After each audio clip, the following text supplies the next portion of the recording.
Welcome back to the Michigan Business Network. You're watching the Michigan Business Beat. I'm Chris Holman, and we are on the island, Mackinac Island, for the Detroit Regional Chamber of Commerce's Mackinac Island Policy Conference.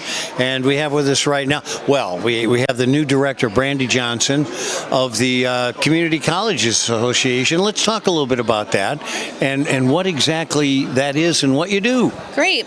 Yeah, my name's Brandy, and I'm the president of the Michigan Community College Association, and we are the unified voice for Michigan's community colleges.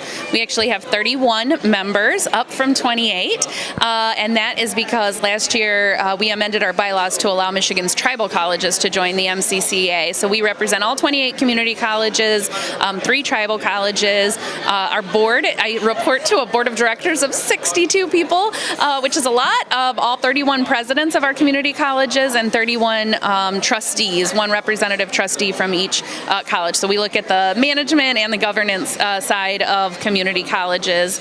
We really empower our members to lead in the areas of student success, talent development, and community vitality. My primary role is around public policy and advocacy, so I'm based in downtown Lansing, where I work with legislators, the governor's office, state departments, and other stakeholders to really drive a policy agenda that creates opportunities for community colleges to provide, life-changing, game-changing opportunities for Michiganders. Well, and coordinating that policy advocacy with things that are really happening in the marketplace. One of the beauties of community colleges is how they adapt to the changing environment. Yeah, that's exactly right. And what's so interesting about Michigan's ecosystem of community colleges is that, unlike in other states, they're autonomous and they're not in a system, which means individual community colleges can be hyper-responsive to local employer needs.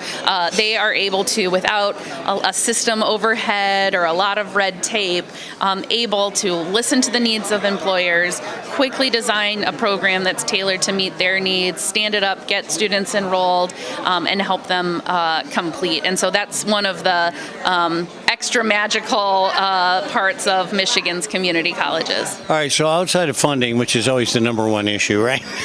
What are the challenges right now? I mean, you've got a workplace here that is desperately short of people. Yep. That has to be one of the things you're concentrating on. Yep, that's exactly right. So one of the areas, and so of course all of these in some ways touch funding, one of the areas that we are really proud of the state for just taking such a leadership role over these last couple of years is around investment in student financial aid. So in 2020, the governor signed the Michigan Reconnect Act, which is a bipartisan legislation that made community college tuition free for adults age 25 and older, which has helped to really stabilize Michigan's community college enrollment. But for Reconnect, I think that our community colleges would have had much, much, much more significant drops in enrollment. And then last year, the governor and the legislature agreed to sign the Michigan Achievement Scholarship, which is a scholarship for traditional age students 18 and older that will make our institutions incredibly affordable for almost all families. One of the things that we're supporting is lowering the eligibility age for Reconnect from 25 down to 21, even if just temporarily.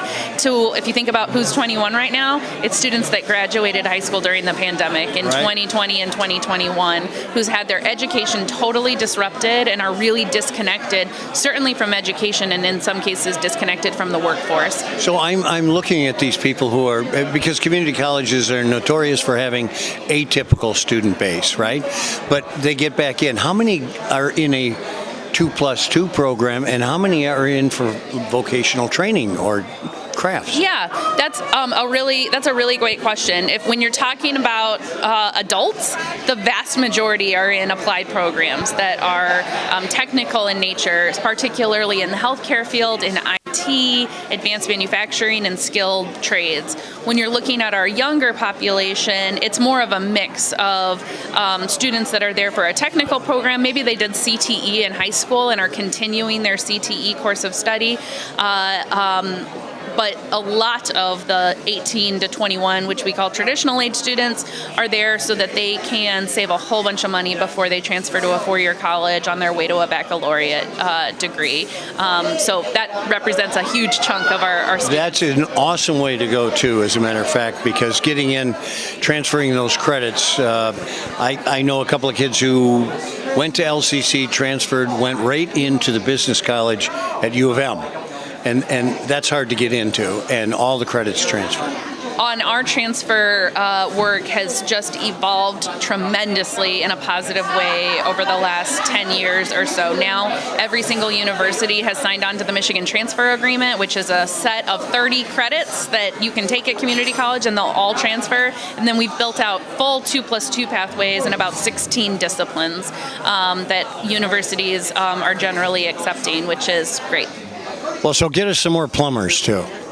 The skilled trades is a really great way to go, and community, Michigan doesn't have traditional trade schools for the most part. Trade schools are community colleges, and we take those programs very seriously. The demand is certainly out there.